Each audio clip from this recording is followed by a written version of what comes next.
Ce message vous est présenté par l'Assemblée chrétienne Le Tabernacle. www.letabernacle.net.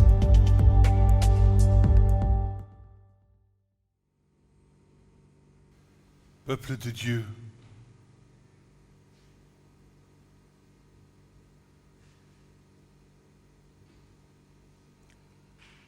qu'entends-tu?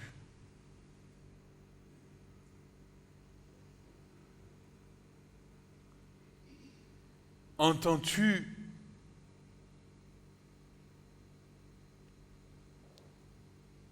les pas du roi qui vient?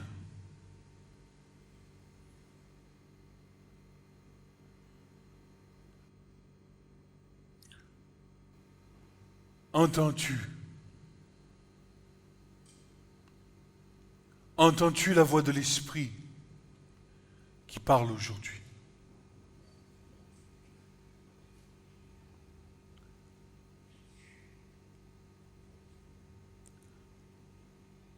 Entends-tu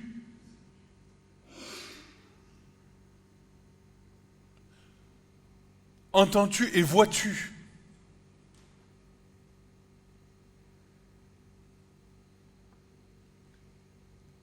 que le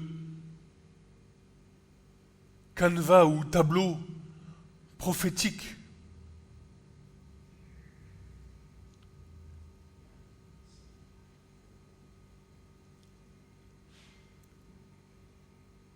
arrive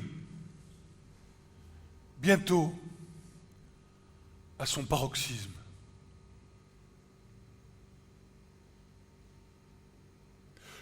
Nous ne sommes plus dans des temps où les choses sont floues.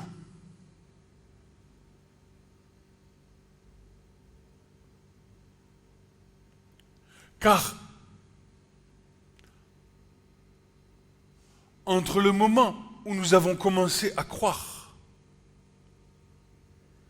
et aujourd'hui, Dieu a agi. Nous vivons sous nos yeux, ébahis,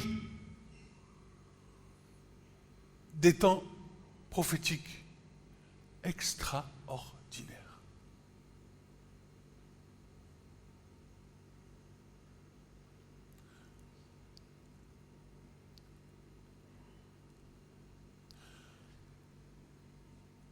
Plus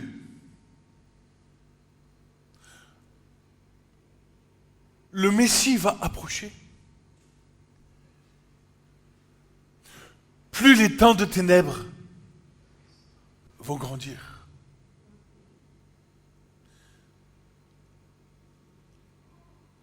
Pourquoi? Parce que la puissance de méchanceté qu'il y a dans les lieux célestes sait que sa fin est proche.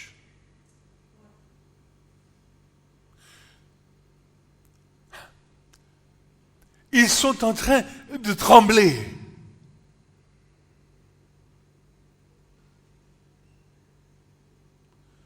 Parce que le temps que les démons ont demandé à Jésus, est-ce le temps? Est-ce que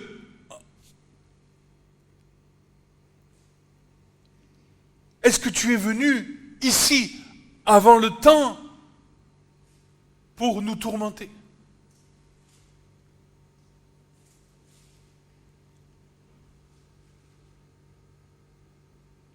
Matthieu 8, 29. Et voici, ils crièrent, disant, qui y a-t-il entre nous et toi, Fils de Dieu, toi, Jésus, qui y a-t-il? Es-tu venu ici avant le temps?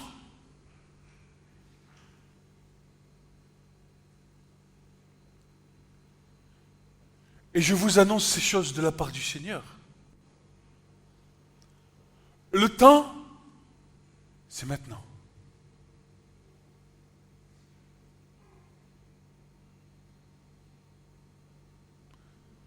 car d'ici peu,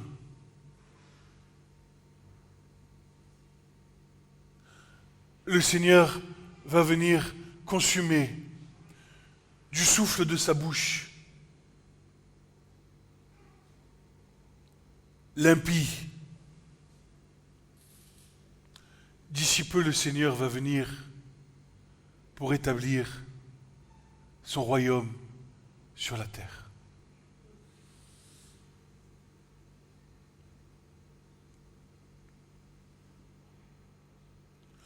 Entre le temps où nous avons cru et aujourd'hui,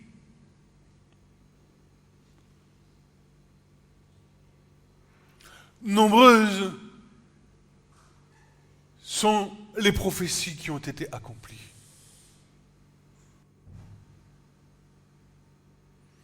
Aujourd'hui, ce message est un tant soit peu prophétique, car il ne vient pas de moi, mais du Seigneur lui-même qui l'a déposé dans mes entrailles.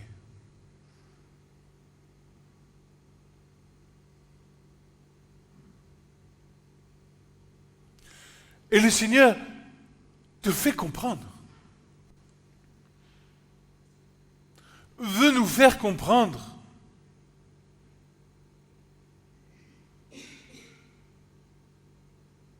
que nous devons encore tenir ferme pour le peu de temps qu'il reste.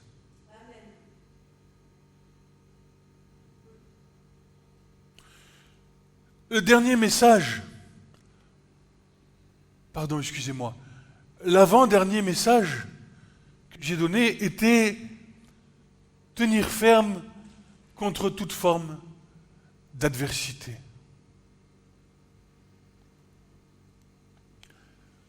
Et entre ce temps et aujourd'hui,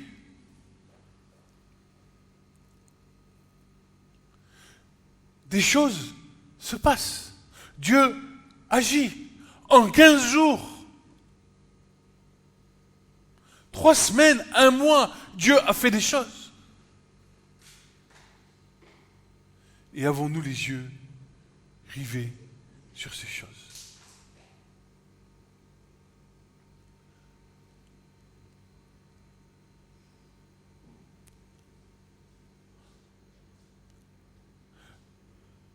Nous avertir, c'est ce que veut le Seigneur, afin que nous ne soyons pas surpris quand toutes ces choses arrivent. Elles ne vont pas arriver. Entre vont arriver et arrivent, il y a une différence. Vont arriver, c'est pour la fin des temps, des jours lointains. Mais arrivent, c'est qu'elles sont en train de s'accomplir aujourd'hui.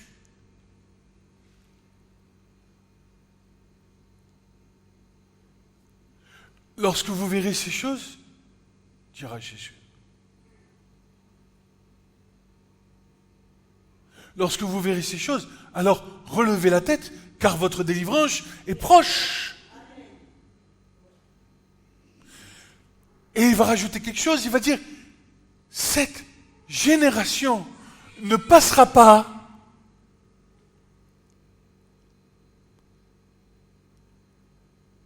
c'est-à-dire que son retour est très, très, très proche. Et ce message vient en parallèle avec ce qui est en train de vivre nos frères en Israël. Nous approchons de Rosh Hashanah. Rosh Hashanah, Yom Teruah, c'est quoi?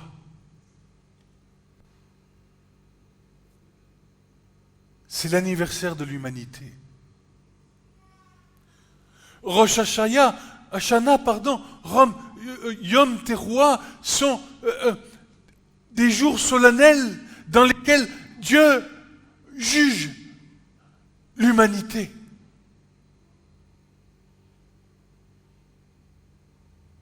Dans le judaïsme, il est écrit que Dieu est assis sur son trône de justice. Et Dieu va juger pour se lever quelques jours après, s'asseoir sur son trône de miséricorde pour le jour de Yom Kippour, qui est le jour des expiations.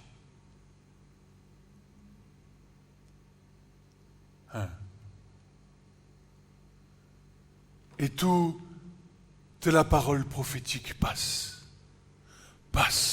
sous nos yeux. Et nous devons être attentifs aux signes des cieux et aux signes qui se passent sur la terre. Car ces jours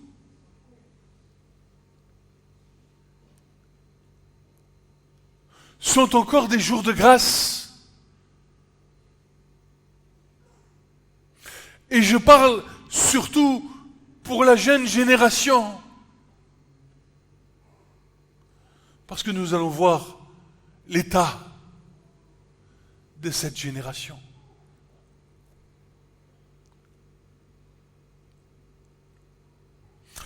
Crise politique, crise sociale, crise financière, économique, crise sanitaire, crise environnementale. Et vient maintenant s'ajouter la crise énergétique. Il semblerait que le monde entier soit en crise. Catastrophes naturelles, incendies, inondations, tremblements de terre.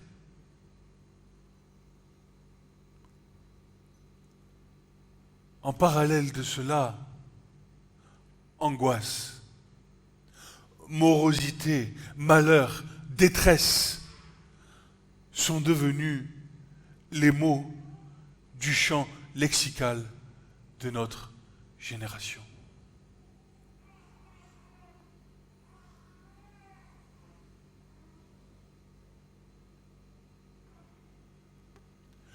Que va-t-on devenir ? Se dit dans le monde. Il semblerait que l'être humain soit arrivé au bout de ses capacités. Rien ne va plus et tout va de plus en plus mal. Guerre, bruit de guerre, royaume contre royaume, États-Unis, Russie, Ukraine, Iran, Chine, Taïwan, le monde entier est en ébullition.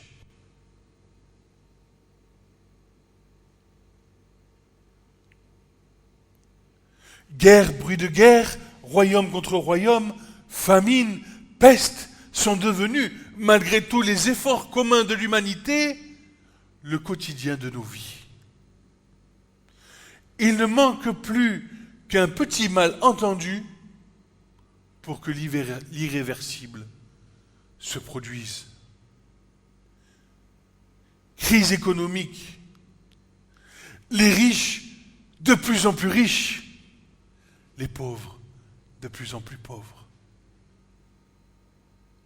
Le monde et ses valeurs, son système semble n'être plus que tenant à un bout de fil. Plus le Messie approche, plus cette terre va devenir ténèbres.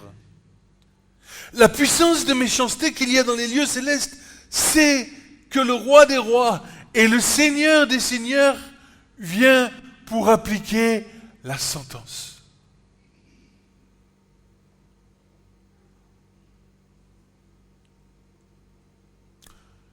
Apocalypse 20, versets 1 à 3.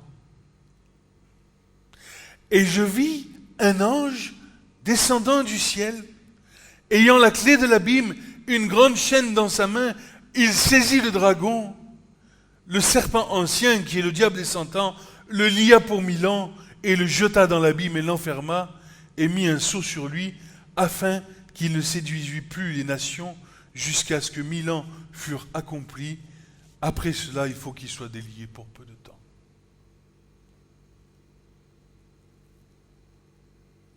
Bientôt, le millénium va commencer.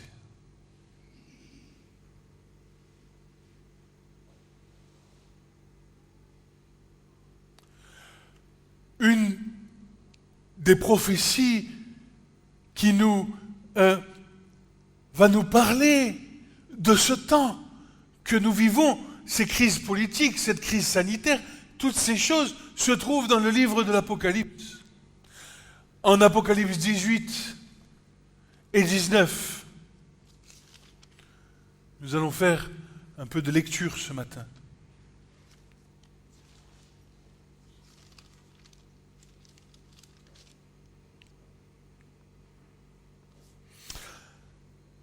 Apocalypse 18.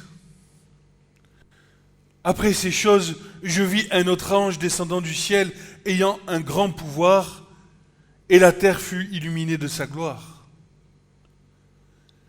Il cria avec forte voix, disant, elle est tombée, Babylone la grande. Elle est devenue la demeure de démons, le repère de tout esprit immonde, le repère de tout oiseau immonde et exécrable. Car toutes les nations ont bu du vin de sa fureur, de sa fornication. Les rois de la terre ont commis fornication avec elle, et marchands de la terre sont devenus riches par la puissance de son luxe.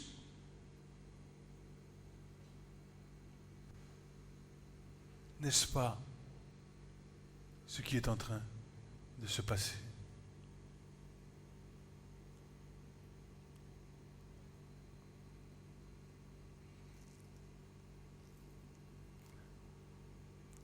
Dieu nous recommande et nous dit ceci, sortez du milieu d'elle, mon peuple, afin que vous ne participiez pas à ses péchés, que vous ne receviez pas ses plaies, car ses péchés se sont amoncelés jusqu'au ciel, et Dieu s'est souvenu des iniquités de Babylone.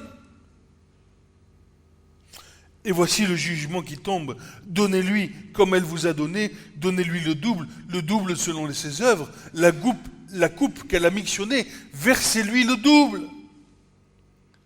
Autant elle s'est glorifiée dans ses délices, autant donnez-lui du tourment et du deuil. Parce qu'elle a dit en son cœur, je suis assise en reine, je ne suis point veuve et je ne verrai point de deuil. C'est pourquoi, en un seul jour, viendront les plaies, mort et deuil, famine. Elle sera brûlée au feu, car le Seigneur Dieu l'a jugée est puissant. Et les rois de la terre qui ont commis fornication et ont vécu dans ses délices avec elle pleureront, se lamenteront sur elle. Et quand ils verront la fumée de son embrasement se tenant loin par crainte de son tourment et disant « Hélas, hélas, la grande ville Babylone, la ville forte, car en une seule heure son jugement est venu. » Les marchands de la terre pleurent et mènent deuil sur elle parce que personne n'achète plus de la marchandise. Marchandises d'or, marchandises d'argent, marchandises de pierres précieuses et de perles, de fin lin, de pourpre et de soie et d'écarlate, et tout bois de thuya, et les articles d'ivoire, et tout article en bois très précieux, et des reins en fer et de marbre, et de la cannelle et de l'amone, et des parfums, et des huiles aromatiques, et de l'encens, et du vin, et de l'huile, de la farine fine, et du froment, et du bétail, et des brebis, et des chevaux, et des chariots, et des esclaves, et des âmes d'hommes, et les fruits du désir de ton âme se sont éloignés de toi, et toutes ces choses délicates, éclatantes, ont péri pour toi, on ne les trouvera plus jamais. Les marchands de ces choses qui se sont enrichis par elle se tiendront loin à cause de la crainte de son tourment, pleurant et menant deuil, disant « Hélas, hélas, la grande ville qui était vêtue de lin, de fin pourpre et d'écarlate, et parée d'or et de pierres précieuses et de perles, car en une seule heure, tant de richesses ont été changées en désolation. » Hey, c'est pas en train de nous parler d'une crise économique, ça? le système babylonien sur lequel est fondée les valeurs de cette terre, Dieu est en train de juger. Et les conséquences de son jugement se trouvent dans notre crise politique, dans notre crise économique, dans notre crise sanitaire, dans notre crise environnementale, dans notre crise énergétique. Et dans ces choses ne sont pas un hasard.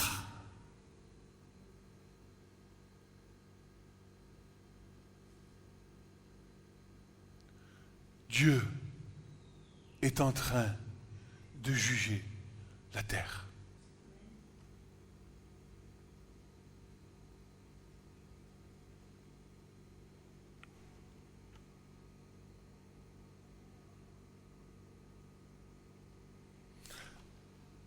Il disait, je suis assis en reine. Rien ne pourra ébranler mon système.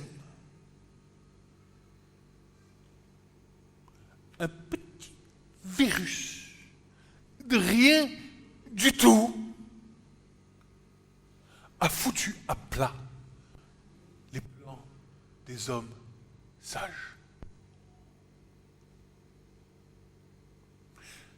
Et je vous annonce que ce n'est que le début. Parce qu'il faut que toutes les choses qui sont écrites arrivent.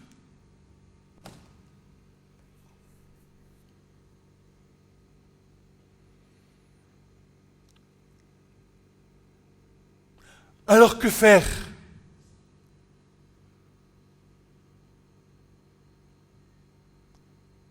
Eh bien,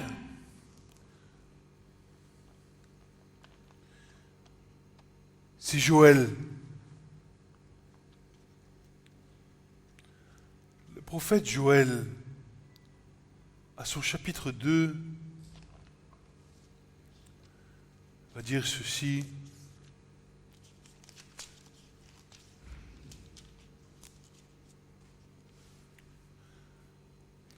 Sonnez de la trompette en Sion. Sonnez avec éclat dans ma sainte montagne et que tous les habitants du pays tremblent. Car le jour de l'Éternel vient, car il est proche. Un jour de ténèbres et d'obscurité, un jour de nuée d'épaisses ténèbres. C'est comme l'aurore qui s'étend sur les montagnes, un peuple nombreux fort tel qu'il n'y en a jamais eu après lui et qu'il n'y en aura point jusqu'aux années des générations en génération.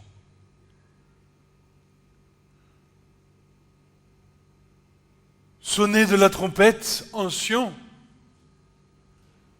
c'est appeler tout homme, toute femme à se repentir. Mais aussi et surtout, car eux vont vivre le jugement de Dieu, tous les dirigeants de ce monde. Parce que laissez-moi vous dire quelque chose.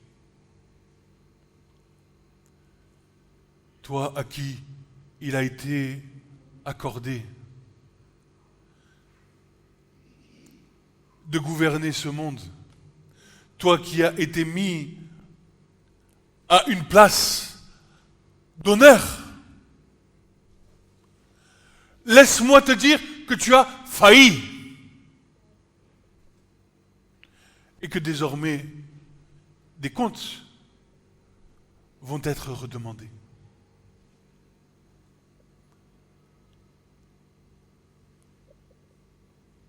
Gouvernement de France,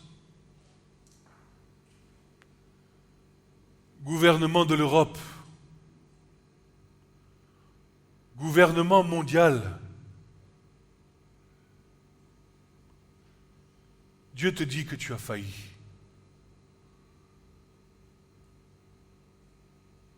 Et que tu vas payer le prix maintenant de toutes tes exécrations. Car Dieu va juger tes œuvres.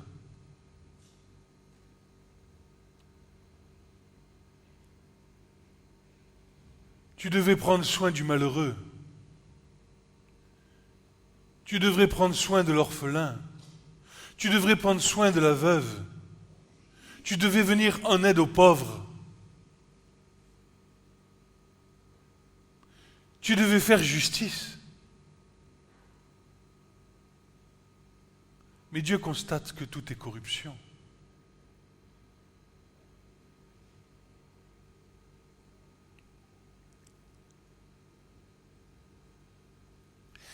Et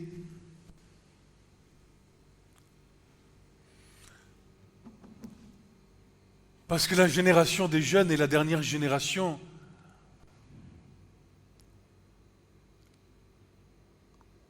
avant le retour de Jésus,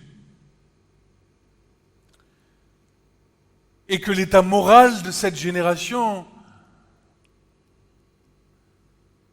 est au plus bas point.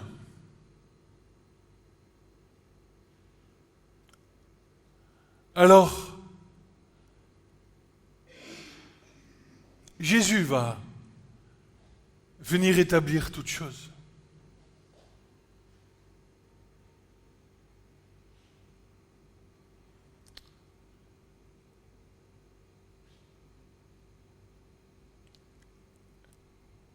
Connais-tu le prix d'une âme devant Dieu? Connais-tu que le sang de Jésus qui a été versé à la croix réclame justice auprès du Père pour toutes les âmes qui sont mortes sur cette terre dans l'injustice?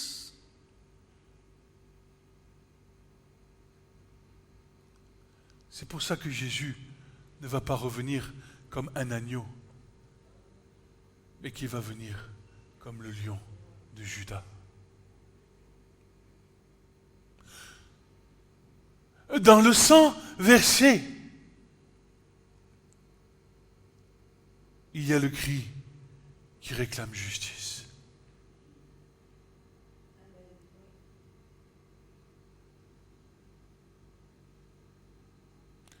Sophonie, verset 1, Sophonie chapitre 1, versets 14 à 18, dit ceci.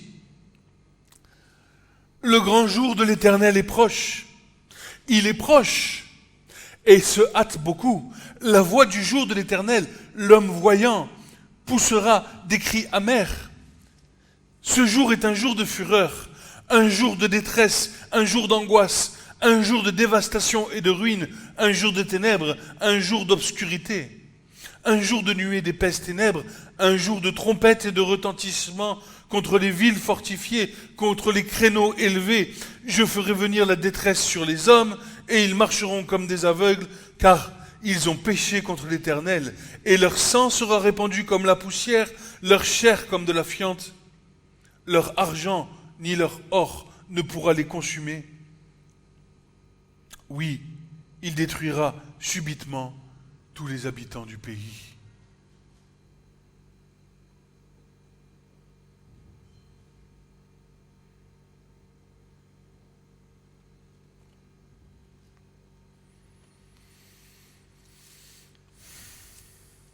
Il est parlé des riches.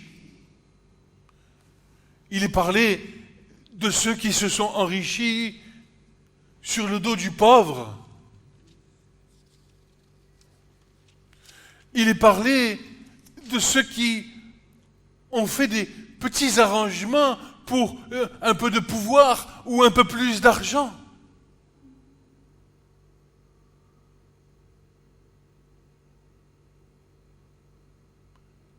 Il est parlé de tous ceux qui exploitent la nature humaine à leur propre profit.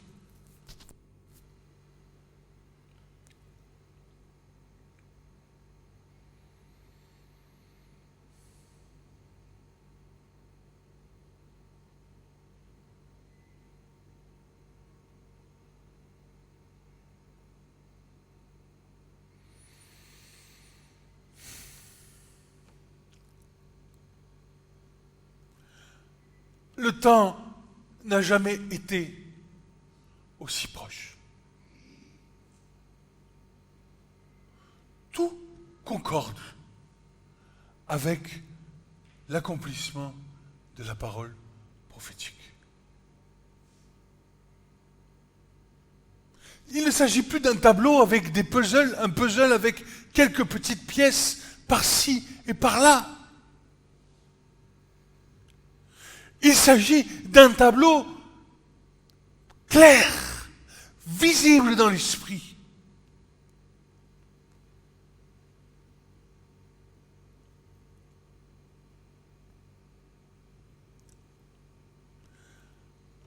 Je reviens sur l'état moral de notre jeune génération. Une étude mondiale de Lancet est un journal indépendant créé en 1823 par des scientifiques. Ce journal est un journal scientifique qui est là pour regarder l'impact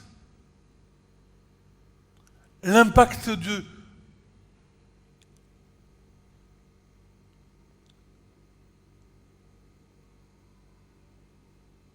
cette vie, l'impact qu'a le temps présent sur les êtres humains. 1823, 200 ans que ce journal existe et il publie cette chose. 3 jeunes sur 4, de 16 à 25 ans, ont peur de l'avenir. L'éco-anxiété ou l'angoisse chronique spécifique au réchauffement climatique touche la majorité des jeunes générations. L'étude publiée dans The Lancet Planetary Health fait état de ce sentiment de dépassement, de trahison et de peur générale des jeunes générations partout dans le monde. L'étude publiée se présente sous la forme d'un sondage effectué entre mai et juin 2021 par l'Institut Kantar dans 10 pays auprès de 10 000 adolescents.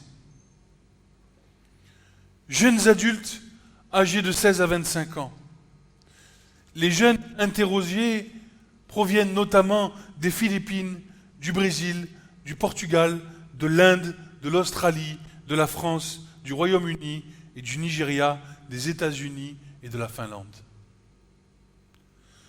75% d'entre eux ont peur de l'avenir. 59% des sondés jugent être prêts, très ou extrêmement inquiets du changement climatique. 45% affirment que l'anxiété climatique affecte leur quotidien, sommeil, alimentation, travail et divertissement. 56% estiment que l'humanité est condamnée. 55% pensent qu'ils auront moins d'opportunités que leurs parents. 52% supposent que la sécurité de leur famille sera menacée. Et 39% hésitent à avoir des enfants. Les jeunes ne vont pas bien. Or, l'échantillon des 15 à 25 ans représente environ 12% de la population en France, soit un peu plus d'une personne sur 10 qui souffre actuellement. Les principaux effets psychologiques de l'éco-anxiété sont décrits par les psychologues comme des attaques de panique, de l'insomnie, des pensées obsessionnelles. Le sentiment de détresse climatique peut également aggraver d'autres facteurs de stress quotidien au point d'affecter négativement la santé des mentales globales. Cela entraîne potentiellement une augmentation des problèmes liés au stress, tels que les troubles liés à l'utilisation de substances et des troubles anxieux et de la dépression. La détresse des jeunes est en effet liée à la crise environnementale, mais aussi à l'échec des plus puissants. 65% des sondés estiment que des gouvernements faillissent à leur devoir auprès des jeunes. 64% jugent que les gouvernements mentent. 58% se sentent trahis. Ces résultats mettent en lumière les effets psychologiques, émotionnels, dramatiques du changement climatique sur les jeunes. La majorité d'entre eux s'avèrent sincèrement terrifiés, désespérés concernant l'avenir de l'humanité, d'une part, et le manque de mesures concrètes mises en place pour remédier à ces prévisibles effondrements. Alors écoute-moi. Si tu es dans cette situation, ce n'est rien. Parce qu'il est parlé ici uniquement de la crise environnementale. Et au vu de ce que nous venons de dire au début de la prédication, il y a la crise économique, il y a la crise sanitaire, il y a la crise économique, il y a la crise sociale, il y a Alors si uniquement la crise environnementale te pèse à ce point, imagine ce que va être le reste dans les prochaines années, voire les prochains jours. Alors j'ai une bonne nouvelle pour toi. Cette bonne nouvelle, c'est Jésus-Christ. Parce que lui a donné sa vie pour toi. Et il ne veut pas que tu te perdes. Et il veut te donner une espérance. Il veut te donner son amour. Il veut te donner un avenir. Et comme le prophète Jérémie va le dire, voici, j'ai des projets de paix, j'ai des projets d'amour, j'ai des projets de joie et j'ai des projets d'espérance pour toi. Alors toi qui te situes dans cette génération, sache que le cœur de Dieu est grand ouvert, que les bras de Jésus sont ouverts pour te serrer sur son cœur et venir te combler de ses bienfaits, de son amour, de sa joie. Et il veut te dire ceci: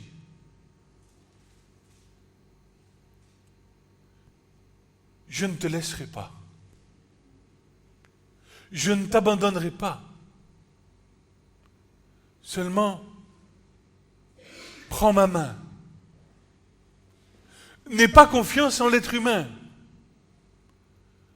La parole de Dieu déclare malheur, mais malheur et malheur. Malheur, même malédiction dans la vie de celui qui va se confier en l'homme. Car l'homme reste l'homme. Mais Dieu, lui, demeure le même éternellement. Il est la vie. Il est le chemin. Il est la vérité. Alors s'il te plaît, accepte celui qui a pris l'initiative de mourir pour toi, afin de pouvoir te donner la vie.